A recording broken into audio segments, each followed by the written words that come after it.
Hello everyone, welcome back to Flavored with Love by Priyanka. I'm Priyanka and यहाँ पर मैं share करती हूँ बहुत सारी वीडियोस रिगार्डिंग माय रेसिपीज़, कुछ मेरे होम किचन गार्डन से, कुछ मैं शेयर करती हूँ अपने ऑर्गेनाइजेशन के वीडियोस. आई होप आपने ऑलरेडी सब्सक्राइब किया हुआ है इस चैनल को. अगर नहीं किया है तो प्लीज़ कर लीजिए. और आज मैं बना रही हूँ ये बढ़िया सा यम्मी सा कैफ़े स्टाइल ब्राउनी प्लेटर. ये पूरा का पूरा platter, I mean everything on this platter is homemade by myself. Actually last Saturday was my birthday and instead of a cake I was craving my favorite brownie and vanilla ice cream platter. आप मुझे ज़रूर comment करके बताइए कि आपको ये देखने में कैसा लग रहा है. क्या आपको ये अपने फेवरेट कैफ़े की याद दिला रहा है या नहीं?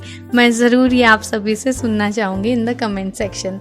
तो चलिए ज़्यादा देर नहीं करते हैं और इसे मैं आपको बताती हूँ कि मैंने इसे कैसे कैसे बनाया है. तो मेरा स्टाइल आप जानते ही हैं, मैंने यूज़ की है रॉ शुगर इस बार और होल व्हीट फ्लावर से बनाई है अपनी ये ब्राउनीज़. तो मैं यहाँ पर एक बड़े से बोल में शिफ्ट कर रही हूँ 1.5 कप गेहूँ का आटा और ये ले रही हूँ मैं 1 टीस्पून बेकिंग पाउडर, 1/4 टीस्पून नमक और साथ ही साथ 1/4 कोको पाउडर.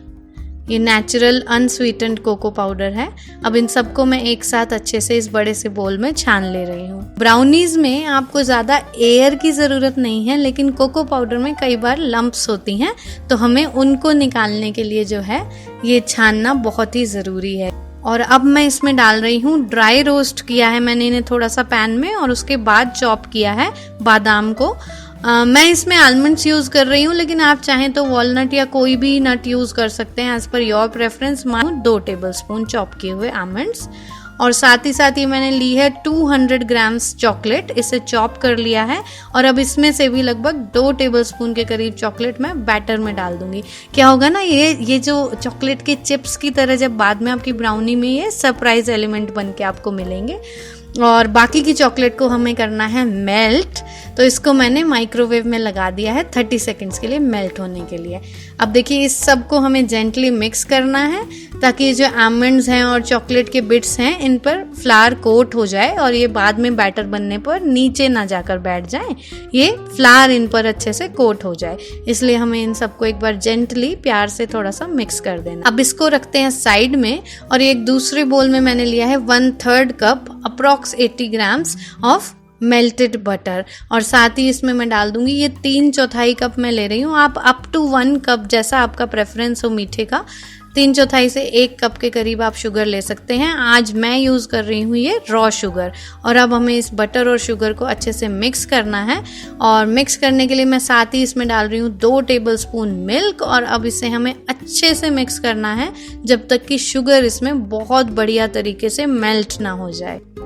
और अब मैं डाल रही हूँ 1 टीस्पून वनीला एक्सट्रैक्ट और अब इसे भी हम अच्छे से मिक्स कर देंगे. लेकिन देखिए 30 सेकंड्स के बाद मेरी चॉकलेट जो है ये माइक्रोवेव से आ गई है. मैं माइक्रोवेव में ही इसे मेल्ट कर रही हूँ. तो बस माइक्रोवेव में मेल्ट करते हुए आपको ध्यान यही रखना है कि एक साथ ज़्यादा टाइम के लिए इसे मत रखें, बल्कि आप 10 सेकंड्स के बाउट में रखें ताकि आपकी चॉकलेट जलेगी नहीं. तो अब मैंने फिर से उसे 10 सेकंड के लिए रखा और ये मैं फिर से लेकर आ गई आपको दिखाने के लिए. अब मैं इसे थोड़ी देर ऐसे ही रख दूंगी ताकि ये अपनी ही हीट में मेल्ट हो जाए. ऐसा हम क्यों करते हैं? क्योंकि जो रियल चॉकलेट होती है ना वो बहुत जल्दी अपने फैट से डिटैच हो जाती है और जलने लगती है. इसलिए never melt your chocolate for a long bout in your microwave if you are using microwave. या फिर इसीलिए हम डबल बॉयलर का यूज़ करते हैं, लेकिन माइक्रोवेव में थोड़ा आसान भी पड़ता है और आज मैं थोड़ी जल्दी में भी हूँ, इसलिए मैं 10-10 सेकेंड में इसको माइक्रोवेव करके मेल्ट कर रही हूँ. देखिए कुछ देर रखने के बाद ये और मेल्ट हो गई अपनी ही हीट में. अब मेरे को लास्ट 10 सेकेंड्स के लिए इसको रखने का और ज़रूरत लग रही है क्योंकि थोड़ी बहुत इसमें कसर अभी भी है. तो बस ऐसे 10 सेकेंड्स के बाउट्स में आपको माइक्रोवेव में चॉकलेट मेल्ट करनी है और बढ़िया आपकी चॉकलेट मेल्ट हो जाएगी. अब हमें करना कुछ भी नहीं है. अब इन तीनों चीज़ों को जो हमने प्रिपेयर किया है, लिक्विड, फ्लावर और चॉकलेट, इन सबको मिक्स करना है और एक बढ़िया सा आपका गुई सा ब्राउनी बैटर बनाकर तैयार करना है. तो बस अब मैंने लिक्विड को पहले फ्लावर में मिलाया है और अब इसे लंप फ्री बैटर बना दे रही हूँ जेंटली मिक्स करके। अब मैं इसमें ये डालूंगी चॉकलेट, मेल्ट की हुई chocolate, finally as a last step. Yummy ना। रियल चॉकलेट अपने आप में ही एक मजा देती है। तो अब हमें इसको अच्छे से मिक्स कर लेना है।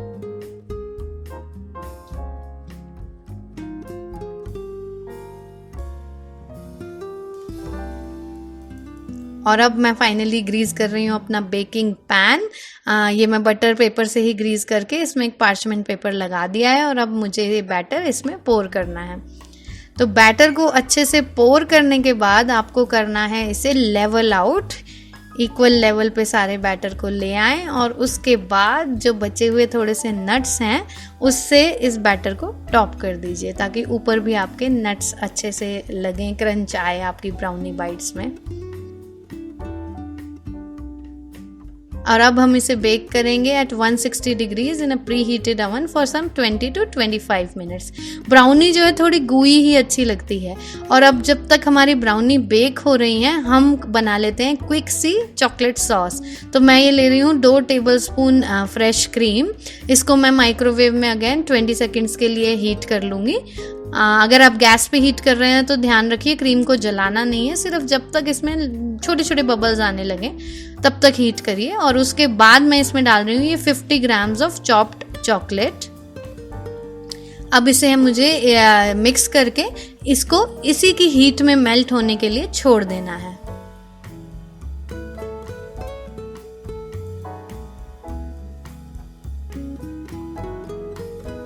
अब जब तक हमारी ये सॉस प्रिपेयर होती है और ब्राउनी ओवन में जा रही है हम तैयारी करेंगे क्विक वनीला आइसक्रीम की।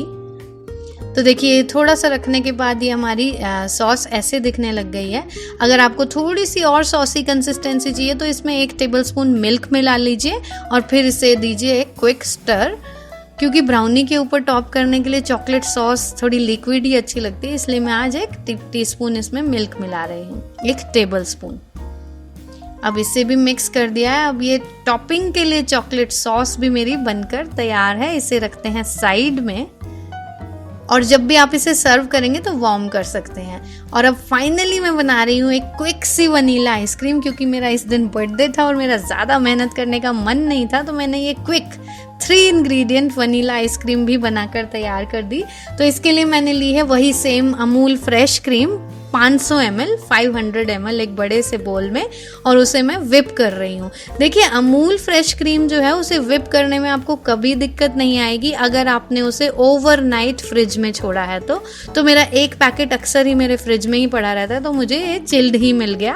अच्छा, विप करने में करीबन 5-6 मिनट आपके लगेंगे लेकिन ये आराम से विप हो जाएगी अगर आपने इसको अच्छे से ठंडा किया है तो। और अगर आपके यहाँ बहुत गर्मी है तो आप अपना बोल भी फ्रिज में रख दीजिए कुछ 10-15 मिनट के लिए ताकि वो भी ठंडा हो जाए। बोल भी और ये जो विपिंग ब्लेड्स हैं इनको भी ठंडा कर लीजिए तो आपकी क्रीम आसानी से विप हो जाएगी। कुछ 5 से 7 मिनट के बाद आप देखिए कैसे थिक होनी शुरू हो गई है। और अब इसको विप करना है सॉफ्ट पीक्स तक। सॉफ्ट पीक्स क्या होते हैं वो मैं आपको अभी दिखाती हूँ। हमें इससे आइसिंग तैयार नहीं करनी है लेकिन विप करने से आपकी जो आइसक्रीम है वो बहुत ही सॉफ्ट बनेगी, बिल्कुल बाजार जैसी। ये देखिए ये खड़ा हो रहा है ना, क्रीम को मैं ऐसे कर रही हूँ तो इसे हम कहते हैं सॉफ्ट पीक्स। और अब मैं इसमें मिला रही हूँ लगभग 200 ml कंडेंस्ड मिल्क और 1 टीस्पून वनीला एक्सट्रैक्ट। देखिए वनीला आइसक्रीम है तो अच्छा वनीला एक्सट्रैक्ट ही आपकी वनीला आइसक्रीम को बढ़िया टेस्ट देगा। तो एक बढ़िया टीस्पून इसमें डालिए वनीला एक्सट्रैक्ट का और अब इसको हमें मिक्स करना है। कंडेंस मिल्क 200 ml आपको माइल्ड स्वीटनेस देगा 500 ml क्रीम में, लेकिन 250 ml तक आप डाल सकते हैं, मतलब कि एक लार्ज कप तक आप डाल सकते हैं इसमें। वो आपके प्रेफरेंस के हिसाब से है। हम इतना स्वीटनेस प्रेफर करते हैं इसलिए मैंने इतना ही डाला है। और अब इसे ज़्यादा नहीं मिक्स करना है, बस इंग्रेडिएंट्स आपस में एक दूसरे से एक साथ मिल जाएं उतना ही हम इसे मिक्स करेंगे और ये आपका luscious smooth and creamy ice cream बनकर तैयार है, आइसक्रीम का बैटर बनकर तैयार है। और अब एक लास्ट चीज़ आपको करनी है। देखिए पहले कितना स्मूथ और लशियस सा बैटर है ये आइसक्रीम का। अब लास्ट चीज़ जो आपको करनी है वो है इसे फ्रीज़। हाँ, ऐसे ही मत खाइए, फ्रीज़ करके और मज़ा आने वाला है ठंडी ठंडी आइसक्रीम खाने में। आई नो ऐसे खाने में भी मज़ा आएगा, लेकिन ठंडी आइसक्रीम ही आइसक्रीम का मज़ा देगी। तो अब इसे मैं स्टोर कर रही हूँ अपने ये बोरोसिल के clip and store air tight jar में। अब क्योंकि ये जार्स जो हैं बढ़िया गैस्केट के साथ आते हैं और ये एकदम एयर टाइट हैं, तो मुझे कोई क्लिंग रैप की ज़रूरत नहीं लगती। आइसक्रीम स्मूथ ही बनती है। तो reduce the plastic usage in your kitchen, always try to reduce। तो मैंने इसको कर दिया है बंद और अब हम इसे फ्रीज करेंगे ऑलमोस्ट 5 to 6 आवर्स के लिए, मिनिमम 5 to 6 आवर्स। और देखिए जब तक मैंने सॉस और वनीला आइसक्रीम बनाई, मेरी ब्राउनीज भी बनकर तैयार हो चुकी हैं। थोड़ा सा इन्हें पैन में ही ठंडा होने देते हैं और उसके बाद इन्हें निकाल कर डीमोल्ड करेंगे, लगभग 3-4 मिनट के बाद, 5 मिनट के बाद। देखिए बढ़िया ब्राउनीज आपकी बनकर एकदम तैयार हैं। ब्राउनी को खाने का मज़ा तो वार्म ही है, लेकिन क्योंकि मेरी आइसक्रीम जम रही है तो हमने थोड़ा वेट किया रात तक, सेलिब्रेशन तक, और उसके बाद हमने इसका बढ़िया सा आनंद उठाया। अब देखिए आइसक्रीम देखिए कितने अच्छे से स्कूप हो रही है और कितनी क्रीमी बनी है, बिल्कुल बाजार जैसी आइसक्रीम घर में। और चलिए अब मैं बढ़िया सा ब्राउनी प्लेटर आपको लगा कर दिखाती हूँ, अपना बर्थडे वाला फेवरेट डिश मेरी, जो मुझे बहुत ही पसंद है हमेशा से। ब्राउनी को वनीला आइसक्रीम के साथ खाना मेरा फेवरेट डिज़र्ट है। तो देखिए अब प्लेटिंग के लिए साथ ही मैंने रखा एक बड़ा सा चंक ब्राउनी का, 1 स्कूप वनीला आइसक्रीम और हमारी बनाई हुई ये चॉकलेट सॉस। जितना मन है उतना डाल दीजिए आपका। यमी। और इसके बाद मैं टॉप कर रही हूँ थोड़े से चॉप्ड आलमंड्स के साथ अगेन। अब मुझे प्लीज़ बताइए कि क्या ये आपके फेवरेट कैफ़े से कम लग रहा है या ज़्यादा लग रहा है, आपका खाने का मन कर रहा है या नहीं। आई होप कि आपको ये वीडियो पूरा अच्छा लगा होगा और ये डिश देख कर खाने का मन किया होगा। इनफैक्ट एक बार तो इसे ट्राई करिए और मुझे बताइए कि आपका कैसा बना। I will be waiting for your comments in the comment section. Please do like, share and subscribe to the videos on my channel and share all of them with anyone you think would like these kind of videos. And thank you so much for watching.